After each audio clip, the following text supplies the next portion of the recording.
Are you looking to take your lawn to the next level this spring? Well, you found the right channel. Welcome to the Great North Lawn Care, and today we're going to be going through my lawn, the plans I have to make my lawn better this year, as well as some spring lawn tips to help you make your lawn better this spring. So if that sounds like a good idea to you, make sure you hit that subscribe button, click the bell icon so you never miss a video.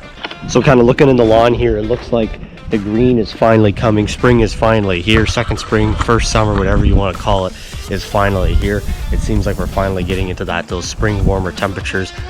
Spring kind of faked us out a couple times this year, and we're really delayed. We're actually about 3 to 4 weeks delayed on where we should be by this time of year. So hoping to get things going with fertilizer. Seems like those high 20 temperatures are coming this week, so things are going to start going. So without further ado, let's take a walk around the lawn, see how things are sitting, show you some of the damage, things to look out for, and then we'll talk about the plans for each area of the lawn. So my entire lawn's about 22,000 square feet. There's 5,000 in the front, there's 2,000 in the side, and this backyard's about 15,000 square feet. So this is the backyard here. We kind of draw an imaginary line here. This is the entire backyard. As you can see, this area is a lot of Kentucky bluegrass, and it is very brown still because of all the damage it gets from the trees in the fall. It takes a lot longer to green up in the spring. There's more fescue on this side, creeping red fescue. Mostly is the green stuff that you're seeing right now, and a little bit of Kentucky bluegrass as well. But this side tends to green out faster just because it does get more direct sunlight, as well as it doesn't get as much damage from the trees here in the fall with all the leaves falling and the raking and everything like that. So looking down in the lawn here, not seeing a tons of things I'm concerned about. A little bit of matting here, but nothing that a little bit of light raking can't do, just to come help kind of open this up a little bit. The grass is definitely actively growing. All this green coming in here is new. Every day it just seems to be getting more green over here, and it's slowly spreading that way, which is good. Not a ton of damage I'm seeing around here. One thing I did notice is vole damage. So if you don't know what voles are, they're basically field mice, or kind of a cross between a field mice and a small rodent. So if you notice these trails in your grass, see the trails there all leading underneath the deck, you can see them out here, and they actually ripped up the grass. Here's what's left of the grass that they ripped up. So they ate all the grass over the winter, and now we have some serious vole damage here. You can follow the trails back this way, see the trails in here. There's not much left of the grass in here. So these voles, or field mice, are basically, they use this as their home in the winter. They therefore killed the grass, and they probably living under the deck and coming out. I know there's some of them living in my irrigation control box. I actually found a whole bunch of them. When I opened it up, it was full of soil. So some of the things that you can do about this, make sure you get that raking in, as I was doing there, pulling out those big clumps. There's not really a ton that you can do to prevent voles from doing this kind of thing, but as soon as you put some fertilizer down, maybe put some grass seed on some of the thinner areas, this should fill back in, no problem. Not a major concern that I'm having for this year. So when we're talking about plans for the backyard this year is going to be a liquid granular hybrid program. So last year the backyard was only granular. We're going to be using the TPA wetting agent and the Sequestri Cal products from GrowForge to help try to keep this as green as possible throughout the summer. This backyard is fully irrigated, but irrigation can only do so much, especially during those hot summer days, and this gets direct sunlight all day. So Sequestri Cal, focusing on that. We're going to be putting down some TNT starter this spring, as well as a 3008 granular fertilizer down. We're trying to get more nitrogen in here. I didn't have a chance to put down nitrogen in this backyard last year, so this needs more nitrogen. It needs to be pushed better and better. So focusing on that this spring is something I'm very looking forward to. I might be lowering the height of this year just a little bit to 3.75 instead of 4 inches, seeing how that works out. But the biggest struggle with this backyard is keeping it green all summer long. So we're going to be trying to focus on that with the fertilizer I'm using. I'm going to try to use some iron or some granular fertilizers that GrowForge has, see what we can do back here. But the biggest plan to keep this as green and weed feed all summer long. This is the main stage. This is what I really like to show off. So this is going to be the big project for the backyard this year. So coming around the side yard, this enters into what would be considered my front yard. So have started doing some spring cleanup, minor raking around here. This side faces north. It tends to be the coldest side of the house. but it's slowly beginning to thaw out finally. As you can see, there's still some snow down over there. Around here, this is my front yard, and this last year was 100% liquid products from Growforge. And the intention with this again is to be 100% liquid products from Growforge. This is 5,000 square feet of Kentucky bluegrass and creeping red fescue mix. This will be 100% Growforge liquid fertilized and taken care of with the Growforge products. A couple of things that I'm focusing on this year. This is manually irrigated, so trying to dial in my irrigation, get that as good as possible. We are going to be getting some work done on the front as well this year, so some of this might have to be torn up and reseeded. If it is reseeded, it will be reseeded with the Growforge seed that we'll be talking about next week in a video. But overall, looking around the front yard, I just gave it a rake yesterday, a light rake, and the big important thing about that light rake is just getting that oxygen down in the soil, loosen everything up. And walking around, this looks great for early spring. Still not a lot of green up here, but that's just because of the wind and stuff that it gets over the winter, the way that it's facing, but slowly getting there.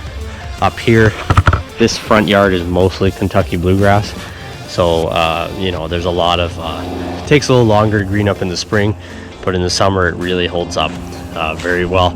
I love the way this front yard looks in the summer. This is my main stage, so treating this with the TNT starter in the spring.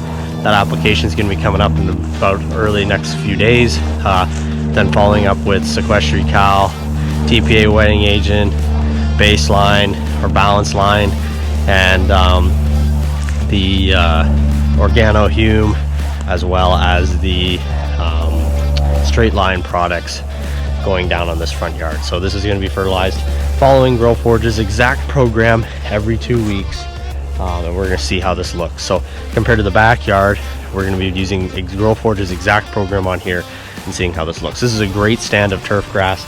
It should respond great to the fertilizer program that Growforge has planned out. All right, so everybody's lawn seems to have that spot that always needs a lot of work.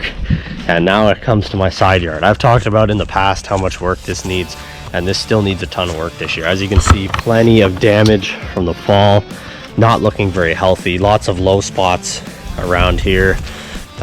Very thin in spots, different eclectic mix of grasses here. We got some rye mixed in over here. There's poa all through this. This is a whole bunch of poa. So a couple plans about what we're going to do with this year. This is going to be in the fall 100% renovated with the new Growforge seed that they came out with. So this is going to be a full-on start, rip everything out and start from scratch. We're going to be seeding this 100% with that Growforge seed. I want to see how that can respond in shade. This is full sun in some spots, full shade in others, so we can get a full-on testing here. And it will be budded right up to my back lawn, so we can see how that looks. But for the spring, we're going to be following Growforge's identical liquid program that we're going to follow on the 5,000 square foot spot in the front yard over here. So this will be a look at how does Growforge's program perform with grass that is very subpar. This is not a great stand of turf grass. We're going to be seeing what the response is over here, updating you guys. How does Growforge's program perform on a lawn that's not great? Because I know a lot of you out there, your lawn is not great. Your lawn is more like this than the side and than the front and the back. So looking at how will Growforge's program perform over here. So that's the TPA starter, the wetting agent, sequestry cal, balance line, straight line, all those liquid fertilizers, 100% liquid over here. And we're going to be seeing how that performs throughout. So this is basically the testing area, and we're going to be seeing how that performs throughout the season. Speaking of testing as well, I'm going to be doing some testing plot trials this year. So I'm going to be getting a whole bunch of pots. We're going to be planting the new Growforge seed, and we're going to be testing different Growforge fertilizers against each other, how they respond, how that seed responds in different drought conditions as well. So we're going to have a pot that, you know, we put the tea in, that we put a wetting agent on, and a pot that we don't put the wetting agent on, and we can see what lasts longer through a drought scenario in the summer, what keeps the grass greener for longer, and all those trials. So if that sounds like a really cool idea to you, make sure you hit subscribe. I'm really excited about it. My girlfriend's gonna be helping me out with that too, and we're gonna be looking at how that performs throughout the summer. So those seed trials I'm really excited about. So without further ado, let's talk about some timing things, some, you know, what to do in the spring, when to put it down, and how everything's gonna play out here very soon in the spring. All right, I picked the greenest spot to sit in. So here's the plan for the next upcoming weeks, how things are going to unfold for you in the spring. So soil temps up here are starting to hit that 40-degree mark. So we're getting close to that 50-degree point where it's go time, grass starts growing, time to put down your pre-emergent and everything like that. So if you haven't thought about fertilizer or pre-emergent for the season, it's time to start thinking about that. If you live in Canada, you can try to put down corn gluten pre-emergent. If you're looking for more information about pre-emergent, click the icon over here, and that will explain to you what pre-emergents to put down, what you should decide. If you live in the US, you can put down prodiamine. You need to put that down as soon as your soil temperatures hit 50 degrees, which is pretty much right now. So go out to the store, get that, put it down. If you're looking at putting down fertilizer, that's going to be coming down very soon as well. Probably by the end of this week, it'll be time for me to throw down some fertilizer. So if that sounds like you want to do that, you want to take your lawn to the next level, you need to be going out and purchasing some fertilizer, whether you're purchasing it to the big box store or you're purchasing it to the link down below. GGN23 will get you 5% off everything at Growforge. And if you want to see how well the Growforge's products perform, you can check out my video from last week with their expert starter pack, or check out my videos from last year with the Growforge products. So coming up here very soon, the first thing you need to do in the spring is just some light raking. And I want to make sure I emphasize on light, because I see a lot of people around here just going at their lawn with the spring rakes, and they're literally tearing clumps of thatch out of your lawn. This is not the time to go rip and dethatch your lawn. It's not the time. The time to dethatch your lawn is when your lawn is healthy and actively growing and can withstand that rake. Just because you see brown spots in your lawn, it doesn't mean your lawn is dead. So some light raking just to get everything opened up and aired out, as I showed you in the front yard. That was some light raking. If I came in here, it's nothing more than I can just do with my hands, just something like this. As you can see, I'm not removing a lot of material from the grass. I've just fluffed this area so it's all standing up, and it can get more sunlight easier that way. There's no matted areas. The last thing you want is areas matted staying that way, because they won't be able to get sunlight, they won't be able to green up, and they won't be able to grow after that. So go ahead, hit your yard with a spring rake, light spring rake. You shouldn't be bagging virtually anything. Maybe a little handful of thatch is what you'll have at the end. You shouldn't be pulling out a ton of material. If you are pulling out a ton of material, you either have some major grub problems or some major other problems like voles that attacked your lawn over the winter, or you're raking too hard. So making sure that you're not pulling out a ton of material. A yard waste bag at the most is what you should be collecting from your lawn if you're 2,000 to 5,000 square feet. Once your raking is done, you're good to go ahead and put down some fertilizer. That's the same time you can put down your pre-emergent. So this is pushing into about next week, a week or two from now. You're good to go ahead, put down your pre-emergent, put down your fertilizer. If you are using the Growforge products, put down your TNT starter at the recommended rate on the bag per 1,000 square feet. I think it's 4 ounces per 1,000 square feet. Make sure you spray that down. It's good to give the lawn a little bit of a wet before you apply a liquid application. So just a full turn, give a little turn of the sprinkler heads if you have in ground, and then spray right on top of that. Mix in a little bit of the TPA wetting agent when you're applying too. It just helps reduce the surface tension on the water, so you get a better application. If you're putting down granular fertilizer, I recommend using 3008 from the Peevely Mart in Canada. If you're located in Canada, if you're not located in Canada, you can find a similar product through Yard Mastery, or you can find a similar product at your big box store. 3008, something simple like that. Put that down at 1 pound per 1,000. That's going to get you a good base coverage of nitrogen for the spring of all your major nutrients. If you live in Canada and you can get access, Growforge also make granular products now, but they don't have a starter. So if you're definitely looking to apply a starter, check out the Growforge liquid product, link down below, and that would really help you take your lawn to the next level. Another product, great for spring fertilizer, is a 16-16-16. It kind of gives you that baseline. It gives you an even dose of all 3 of those major nutrients, or a 10-10-10. That's going to give you a great application in your backyard. Gives you a baseline, a great way to start the spring and then you can slowly dial in what you're low and high on throughout the rest of the season. If you're doing a soil test this season, that's another great time to do it. Coming up right now, now the microbes in your soil are actually growing. The ground's not frozen anymore. You can go ahead, take your soil test, send it off. If you're looking in Ontario, I'll have a link down in the description to a website. It has all those soil tests listed for your local area, and that will help you do a soil test to get a very accurate representation of what you're looking to improve in your lawn. So once your fertilizer down and your pre-emergent is down, if you just decided to do that, it's just a little bit of a waiting game. 2-3 weeks, your lawn should be growing. You should be good to hit that first mow. Even if it's a bit of a charity mow, hit that first mow, get the lawn cutting. And another thing to focus, just to keep in mind here in the spring, is making sure that you are looking at some watering. I know that a lot of people, it rains a lot in the spring. It's a wet season. It's known for a wet season. However, you can have dry springs. This year, at least for us in Southern Ontario, it doesn't seem like it's going to be that way, but it can be dry.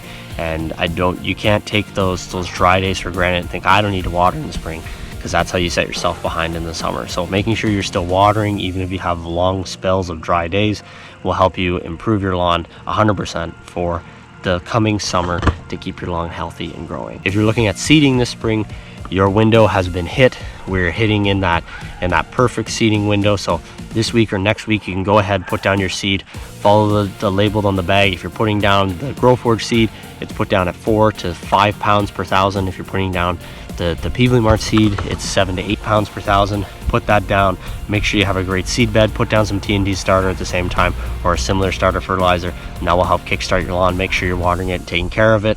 And if you do have a cold snap, there's not really much you can do about that, but looking at the 14-day forecast and the long-term 2-month forecast, it looks like spring is here and it's here to stay.